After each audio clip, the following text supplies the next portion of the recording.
Hello everyone, welcome to law school. I am Srishti. आज की इस क्लास में हम लोग पढ़ेंगे हिंदू लॉ से रिलेटेड एक नया लॉ जो कि है Hindu adoption and maintenance act 1956। तो इस एक्ट से रिलेटेड हम लोग सारे प्रोविजंस जो थ्योरी के लिए इम्पॉर्टेंट है उसको देखेंगे। सबसे पहले देख लेते हैं कि प्रियम्बल इस एक्ट का क्या कहता है। तो preamble which is attached to this act states that it is an act to amend and to codify law relating to adoptions and maintenance among the Hindus. तो ये एक्ट है, इसका क्या पर्पस है? To amend and codify law relating to two things, adoption से related और maintenance से related जो भी लॉज होंगे इसको ये अमेंड या कोडिफाई करने के लिए है रिलेटेड टू हिंदूज। तो ये प्रियम्बल हो गया। अब लोग और थोड़े से इसके फैक्ट्स देख लेते हैं। तो इस हिंदू अडॉप्शन मेंटेनेंस एक्ट पे टोटल 30 सेक्शंस है जो कि 4 चैप्टर्स में 4 डिफरेंट चैप्टर्स में डिवाइडेड है। अब ये क्या 4 चैप्टर्स है? तो पहला चैप्टर जो है वो प्रीलिमिनरी है, सेक्शन 1 से लेके सेक्शन 4 तक उसमें रहेगा। दूसरा चैप्टर जो है वो अडॉप्शन से डील करता है, प्योरली इसमें अडॉप्शन के जो भी प्रोविजंस अप्लाई करेंगे हिंदू पे वो दिए हुए हैं। तो ये सेक्शन 5 से 17 तक पूरा अडॉप्शन दिया है जो हम लोग इस वीडियो में और नेक्स्ट वीडियो में पूरा कवर करेंगे। फिर आता है मेंटेनेंस। मेंटेनेंस 18 से लेकर 28 में दिया है कि अलग अलग तरह से, पहले तो मेंटेनेंस की डेफिनेशन हम लोग समझेंगे, फिर देखेंगे कि अलग अलग लोगों को कौन मेंटेनेंस देने के लिए लायबल होगा, जैसे maintenance to Hindu wife, widow और डिपेंडेंट्स। तो ये सब इसमें कवर किया गया है मेंटेनेंस से रिलेटेड अमंग द हिंदूज। और फिर लास्ट है 29 एंड 30 रिपील्स एंड सेविंग्स। तो ये हो गया पूरा स्कीम ऑफ दिस एक्ट। अब हम लोग स्टार्ट करते हैं सेक्शन 1 से। अब हम लोग समझते हैं chapter 1 of Hindu adoption and maintenance act. तो चैप्टर 1 में 4 सेक्शंस दिए हुए हैं। चैप्टर 1 इज प्रिलिमिनरी चैप्टर, इसमें दिया हुआ है सेक्शन 1 से 4 तक। तो हम लोग देखते हैं कि इन सेक्शंस में क्या डिस्कस किया गया। तो सेक्शन 1 में एज जैसे हर एक्ट में होता है वैसे ही सेक्शन 1 में short title, extent and commencement of this act दिया है। एक्सटेंट ऑफ क्या होगा इस एक्ट का? तो होल ऑफ इंडिया। अब जो वर्ड्स इसके आगे पहले लगे हुए थे except the state of Jammu and Kashmir वो ओमिट कर दिए गए हैं Jammu and Kashmir reorganisation act 2019 से। तो एक्सटेंट क्या होगा, किस एरिया पे ये एक्ट अप्लाई करेगा? तो it will apply to whole of India. Commencement of this act में it received the assent of the president on 21 December 1956। तो ये हो गया सेक्शन 1। सेक्शन 2 में बात की गई है एप्लीकेबिलिटी ऑफ दिस एक्ट या एप्लीकेशन ऑफ दिस एक्ट। इसका मतलब है कि ये एक्ट किन लोगों पर अप्लाई करेगा। तो सेक्शन 2 जैसे कि हम लोग ने बाकी हिंदू लॉज में भी पढ़ा, हिंदू मैरिज एक्ट में हम लोग देखा सेक्शन 2 था, फिर Hindu minority and guardianship act में भी हम लोग ने देखा। तो सब एक्ट्स में एप्लीकेशन ऑफ दिस एक्ट दिया हुआ है कि किन पर ये एक्ट अप्लाई करेगा। तो ये एक्ट अप्लाई करेगा हिंदूज पर। अब इसको समझने के लिए हम लोग वो वाली वीडियो देखेंगे जो मैंने पहले डिस्कस करी थी हिंदू मैरिज एक्ट में, हु इज अ हिंदू। तो जो हिंदू है उन पे ये एक्ट अप्लाई करेगा। फिर से ये वाला सेक्शन हम लोग डिस्कस नहीं करेंगे क्योंकि हम लोग ये ऑलरेडी हिंदू मैरिज एक्ट में देख चुके हैं। सेम एज इट इज वही सेक्शन है, application of this act Hindu पे होगा और हु इज अ हिंदू वाली वीडियो इसमें देखेंगे हम लोग क्योंकि सेम चीजें लिखी हुई। फिर सेक्शन 3 में दी गई है डेफिनेशंस। 3 तो डेफिनेशन दी है। पहली दी है कस्टम एंड यूसेज। दूसरी डेफिनेशन इंपॉर्टेंट डेफिनेशन है बी में मेंटेनेंस की डेफिनेशन, जब हम लोग 3rd चैप्टर मेंटेनेंस पढ़ेंगे उसमें डिस्कस करेंगे। और सी जो डेफिनेशन दी है माइनर की, माइनर मतलब person who has not attend 18 years of age. तो ये 3 डेफिनेशन दी गई है इसमें। Custom and usage, custom means ऐसी practice which has been continuing for a long period of time. बहुत समय से कोई ऐसा रूल, कोई प्रैक्टिस, कोई ट्रेडिशन बहुत समय से बहुत लोगों के द्वारा यूज़ किया जा रहा है, अप्लाई किया जा रहा है और उसी की वजह से उसने एक सर्टेनिटी, यूनिफॉर्मिटी अटेन कर ली है। वो reasonable practice, it is not oppose to public policy और मोरालिटी। इसी वजह से उसको अब लॉ की तरह ट्रीट करने लगे। वही होता है कस्टम या यूसेज। तो लास्ट सेक्शन है प्रीलिमिनरी चैप्टर में section 4। It talks about the overriding effect of this act. Overriding effect of this act हम लोग ने हिंदू मैरिज एक्ट में पढ़ा था। इसका मतलब है कि हिंदू अडॉप्शन मेंटेनेंस एक्ट आने से पहले, इस सेक्शन में ऐसा लिखा है कि इस एक्ट आने से पहले हिंदुओं के बीच में अडॉप्शन और मेंटेनेंस से रिलेटेड जो भी कस्टम, यूसेज, ट्रेडिशंस, रेगुलेशंस ये सब जो प्रिवेल कर रहे थे सोसाइटी में, इस एक्ट आने के बाद वो सब they will cease to apply, वो सब हट जाएंगे, वो सब एंड हो जाएंगे। और दूसरी चीज़ ये भी लिखी हुई है सेक्शन 4 में कि इसके आने से पहले जो भी लॉज थे विच वर और प्रोविजंस थे विच वर इनकंसिस्टेंट विद दिस लॉ, इस लॉ के प्रोविजन से इनकंसिस्टेंट है, उसके अगेंस्ट जाते हैं, वो भी खत्म हो जाएंगे, दे विल सीज। तो ये हो गया basic introduction of this act. अब हम लोग जो मेन थ्योरेटिकल पोर्शन है टॉकिंग अबाउट अडॉप्शन, उस पर हम लोग जंप करेंगे, जो है चैप्टर 2 में। चैप्टर 2 में 5 से लेके 17 तक सेक्शन है, वो पूरा डील करता है अडॉप्शन से। अब हम लोग उसको पढ़ेंगे। ये हो गया पूरा introduction of this act. So we are starting chapter 2 of Hindu Adoption Maintenance Act which talks about adoption among the Hindus। तो ये सेक्शन 5 से लेके सेक्शन 17 में कवर किया गया है। हम लोग सबसे पहले समझते हैं कि अडॉप्शन का मतलब क्या होता है। मीनिंग ऑफ अडॉप्शन, अडॉप्शन का मतलब होता है transplantation of any person whether a boy और a girl from a family where he is born to another family. मतलब एक पर्सन को या फिर लड़का लड़की कोई भी हो सकता है, उसको उस फैमिली से उठाकर जहाँ पर वो पैदा हुआ है वहाँ से हटाकर दूसरी फैमिली में ट्रांसप्लांट कर देना, पहुँचा देना। तो ये अडॉप्शन होता है, जहाँ उसके नेचुरल पेरेंट्स जो हैं फादर और मदर, उसको दूसरे पेरेंट्स को दे देते हैं जो उसके अडॉप्टिव पेरेंट्स कहलाएंगे। तो this is the meaning of adoption. फिर हम लोग देखते हैं कि सेक्शन 5 में क्या कहा गया है। तो सेक्शन 5 एक जनरल प्रोविजन है, उस पर कहा गया है कि अडॉप्शन जो किया जाएगा हिंदूज में, it should be regulated by the provisions of this chapter. तो ये जो चैप्टर 2 दिया है, इसके जो भी प्रोविजंस हैं, अगर अडॉप्शन होगा तो इन्हीं प्रोविजंस के अकॉर्डिंग होगा। एंड अगर अडॉप्शंस इसके कॉन्ट्रावेंशन में होता है, मतलब 5 से 17 में जो रूल्स दिए इनके कॉन्ट्रावेंशन में अगर अडॉप्शन किया जाता है तो वो अडॉप्शन वॉइड हो जाएगा। तो ये सेक्शन 5 कहता है। अब हम लोग देखते हैं essential conditions of adoption, section 6 onwards.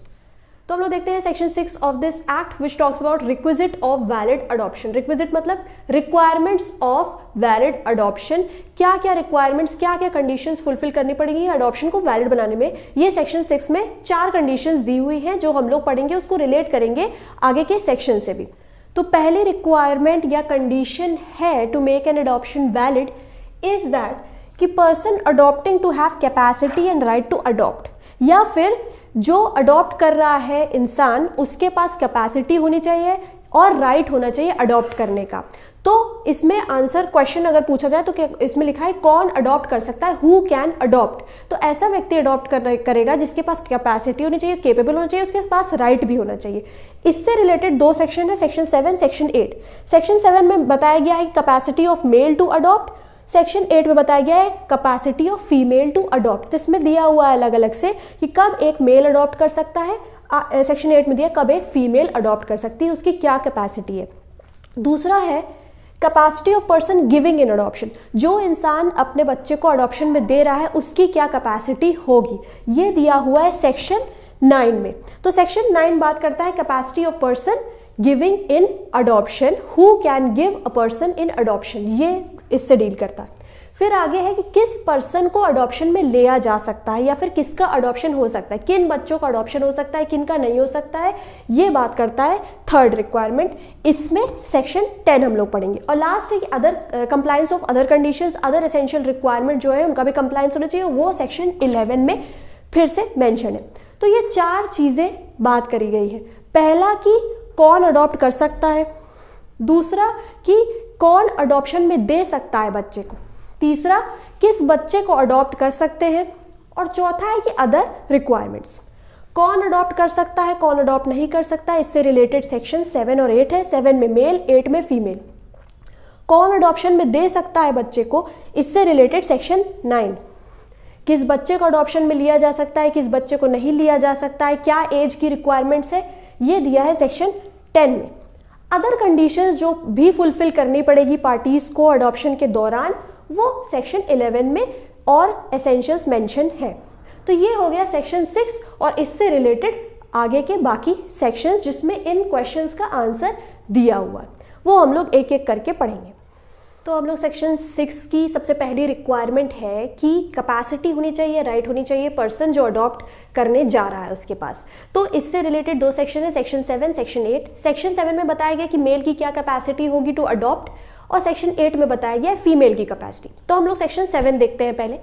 Section 7 में कहा गया है capacity of Hindu male to adopt, कि कौन कौन से हिंदू मेल हैं जिनके पास कैपेसिटी होगी, वो केपेबल होंगे, उनके पास राइट होगा अडॉप्ट करने का, सेक्शन 7 में दिया है। तो इसमें कहा गया कि एनी हिंदू मेल, कोई भी हिंदू मेल जो कि मेजर है मतलब 18 साल से ऊपर है और जो साउंड माइंड का भी है, तो वो पर्सन अडॉप्ट कर सकता है। तो कोई भी हिंदू मेल आदमी जो मेजॉरिटी अटेन कर चुका है और साउंड माइंड का भी है तो वो अडॉप्ट कर सकता है।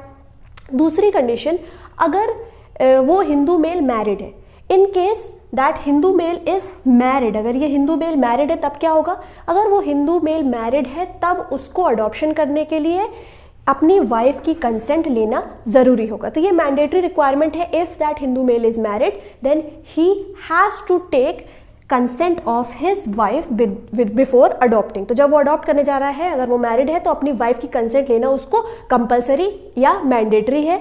वो अपनी वाइफ की कंसेंट के बिना कभी अडॉप्ट नहीं कर सकता है। सेक्शन 7 में ऐसा लिखा है।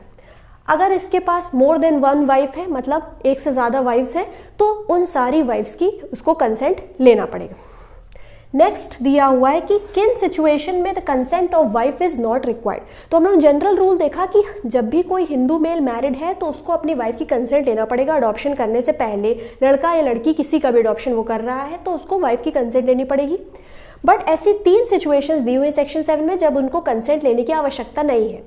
पहली है कि when wife has renounce the word, wife ने वर्ल्डली अफेयर्स का त्याग कर दिया है। शी हैज कंप्लीटली और finally renounced the word, worldly affairs उनने छोड़ दिए हैं, तब उनको हस्बैंड को वाइफ की कंसेंट लेने की आवश्यकता नहीं। दूसरी situation, when wife has cease to be a Hindu, wife ने कन्वर्ट कर लिया किसी और रिलीजन में, मुस्लिम में, क्रिश्चियनिटी में, तब भी हस्बैंड को वाइफ की कंसेंट लेने की जरूरत नहीं है। और तीसरी सिचुएशन है when wife has been declared as unsound mind by competent court. तो किसी कोर्ट ने वाइफ को अनसाउंड माइंड का डिक्लेयर कर दिया, तब भी हस्बैंड को कंसेंट लेने की वाइफ की जरूरत नहीं। तो जनरल रूल था कि वाइफ की कंसेंट कंपलसरी है। If the husband is married, adopt करने के लिए हस्बैंड को उनकी कंसेंट लेनी ही पड़ेगी। बट इसके 3 एक्सेप्शंस हैं जब कंसेंट नहीं चाहिए वाइफ की, वाइफ ने रिनाउंस कर दिया है वर्ड, वाइफ कन्वर्ट कर दी है किसी और रिलीजन में, या वाइफ को पाया गया है कि वो अनसाउंड माइंड थी बाय कॉम्पिटेंट कोर्ट। अब हम लोग देखेंगे section 8 capacity of Hindu female to take in adoption. अब हम लोग देखते हैं section 8 capacity of Hindu female to adopt. तो फीमेल जो हिंदू है उनके पास क्या क्या कैपेसिटीज़ होनी चाहिए जब वो अडॉप्ट करने के योग्य मानी जाएंगी। सेक्शन 8 में दिया हुआ है, तो सिमिलर है एकदम जैसे मेल का दिया हुआ था कि एनी हिंदू फीमेल, कोई भी हिंदू फीमेल अगर वो साउंड माइंड की है और वो मेजॉरिटी अटेन कर चुकी है, मीन्स अबव 18 है, तो वो अडॉप्ट कर सकती है किसी भी लड़के या लड़की को। ये हो गया। अगर वो मैरिड है, if that Hindu female is married then she can only adopt with her husband's consent. तो अगर वो हिंदू फीमेल मैरिड है, शादीशुदा है, तो वो अपने हस्बैंड के कंसेंट के बिना कभी भी अडॉप्ट नहीं कर सकती। मैंडेटरी रिक्वायरमेंट है। अगर वो मैरिड है तो अपने हस्बैंड का उनको कंसेंट लेना पड़ेगा अडॉप्ट करने से पहले किसी भी लड़के या लड़की को। अब नेक्स्ट दिया हुआ है कि when consent is not required. 3 situations ऐसे दी हैं जब कंसेंट की ज़रूरत नहीं पड़ेगी हिंदू फीमेल को अडॉप्ट करने से पहले, इफ शी इज़ मैरिड। तो जनरल रूल हमने देखा कि हिंदू फीमेल अगर मैरिड है तो उनको अपने हस्बैंड की कंसेंट लेना ज़रूरी है, मैंडेटरी, कंपलसरी है। 3 सिचुएशन ऐसी हैं जब consent of husband is not needed. पहला है कि husband has renounced the word, दूसरा है husband has cease to be Hindu, husband ने कन्वर्ट कर लिया किसी और रिलीजन में, और तीसरा है husband has been declared by competent court that he is of unsound mind. तो कॉम्पिटेंट कोर्ट ने डिक्लेयर कर दिया कि हस्बैंड अनसाउंड माइंड का है। तब इन 3 सिचुएशंस में अगर कोई भी एग्जिस्ट करती है तो वाइफ को हस्बैंड की कंसेंट लेने की जरूरत नहीं है, वो बिना कंसेंट के ही अडॉप्ट कर सकती है किसी भी लड़के या लड़की को।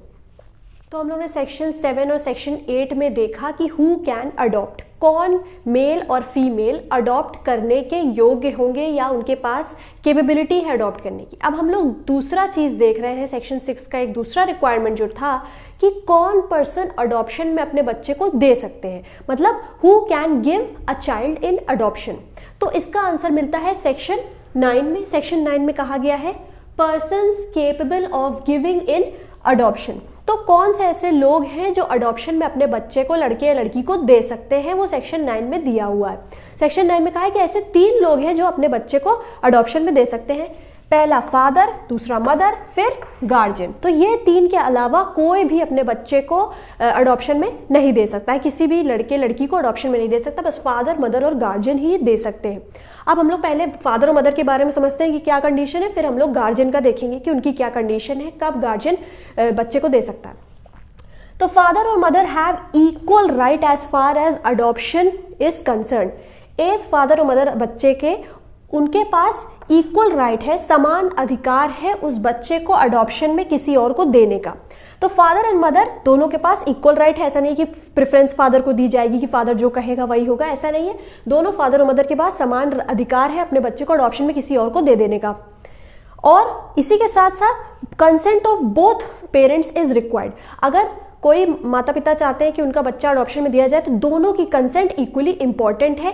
अगर फादर कह रहा है कि बच्चे को अडॉप्शन में देना और मदर नहीं मान रही है तो वो अडॉप्शन नहीं होगा, क्योंकि दोनों का इक्वल राइट है और दोनों की consent, if both parents are present तो दोनों की कंसेंट रिक्वायर्ड होगी बच्चे को अडॉप्शन में किसी और को देने के लिए। तीसरी चीज, when consent of either of them is not required.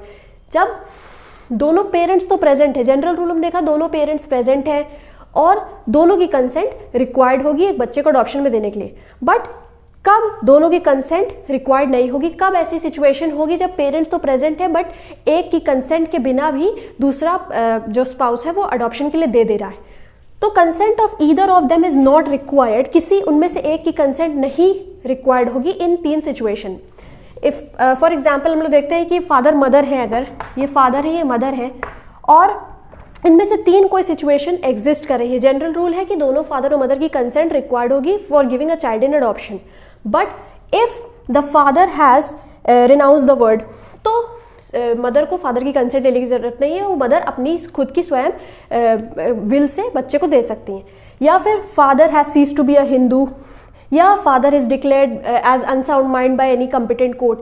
तो इनमें से अगर कोई भी इन सब चीज़ों का शिकार है, इन सब चीज़ें एग्जिस्ट कर रही हैं उनके ऊपर, तो उस स्पाउस की कंसेंट ज़रूरत नहीं होगी। तो जनरल रूल है दोनों की कंसेंट लगेगी बच्चे को अडॉप्शन में देने के लिए। बट अगर उनमें से कोई भी स्पाउस, फादर या फिर मदर, इन तीनों में उन पे अप्लाई कर रहा है तो उनकी कंसेंट लेने की ज़रूरत नहीं होगी, मदर अकेले ही बच्चे को अडॉप्शन में दे सकती हैं। तो ये हो गया फादर और मदर जिनका समान अधिकार अडॉप्शन में देने का, दोनों की कंसेंट रिक्वायर्ड होगी। ऐसा नहीं होगा कि सिर्फ एक की कंसेंट लिया फादर ने, अपनी कंसेंट से बच्चे को दे दिया, वाइफ की कोई सुनी नहीं, वाइफ मना करती रह गई, ऐसा नहीं होता। दोनों की कंसेंट फ्री कंसेंट होगी तभी बच्चे को दे सकते हैं। कब मदर को फादर की कंसेंट लेने की जरूरत नहीं है, अगर father has renounce the word, he cease to be a Hindu और अनसाउंड माइंड। कब फादर को मदर की लेने की जरूरत है, तो उनमें से अगर एक भी इन सब चीज़ों से डिस्क्वालीफाई हो रहा है तो उसकी कंसेंट लेने की आवश्यकता नहीं होगी। अब हम लोग गार्जियन का समझते हैं कि गार्जियन कब एक बच्चे को अडॉप्शन में दे सकता है। अब हम लोग देखते हैं कि गार्जियन किन किन सिचुएशंस में अडॉप्शन के लिए बच्चे को दे सकता है। तो हम लोग देख रहे हैं persons capable of giving in adoption, section 9, कौन कौन persons can give their child in adoption. हम लोग देखा कि फादर, मदर और गार्जियन ये 3 व्यक्ति ही हैं जो बच्चे को अडॉप्शन में किसी और को दे सकते हैं। फादर और मदर का हम लोग देख लिया, they have equal right to give पर पर्सन चाइल्ड इन अडॉप्शन। अब हम लोग गार्जियन का देख रहे हैं कि गार्जियन कब बच्चे को अडॉप्शन में दे सकता है। तो गार्जियन कैन और may give the child in adoption only with the permission of the court. Court की परमिशन उनको चाहिए पड़ेगी बच्चे को अडॉप्शन में किसी और को देने की। किसको दे सकते हैं, वो किसी और पर्सन को बच्चे को अडॉप्शन में दे सकते हैं या फिर वो खुद को भी उस बच्चे को अडॉप्शन में दे सकते हैं। Means he can give the child in adoption to someone else और he can himself adopt that child. तो वो खुद भी अडॉप्ट कर सकते हैं उस बच्चे को। तो ये हो गया कि permission of the court is must. फिर क्या कंडीशंस है जब गार्जियन बच्चे को अडॉप्शन में दे सकता है। ये 5 ऐसी कंडीशन है जब गार्जियन बच्चे को दे पाएगा। तो कौन सी कंडीशन है, if both the parents of that child are dead. पहला है कि अगर दोनों माता पिता उस बच्चे के मर चुके हैं, दे आर डेड, तब गार्जियन बच्चे को अडॉप्शन में दे सकता है, खुद को या किसी और को, only with the permission of the court.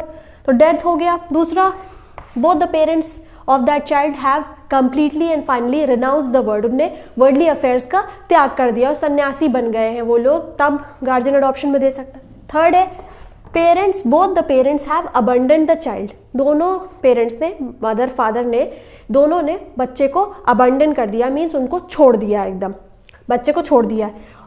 Fourth है unsound, both the parents have been declared by the competent court that they are of unsound mind, दोनों पेरेंट्स पागल हैं, अनसाउंड माइंड के हैं, तो गार्जियन अडॉप्शन में दे सकता है बच्चे। और लास्ट है the parentage of the child is not known, ये नहीं पता है कि चाइल्ड का, उस बच्चे का पेरेंट कौन है, उसके माता पिता कौन है, वो ऑर्फन है या फिर उसके माता पिता कौन है, उसका कोई भी कहीं पर भी रिकॉर्ड नहीं है। तो parentage of the child is unknown, then guardian can give the child in adoption.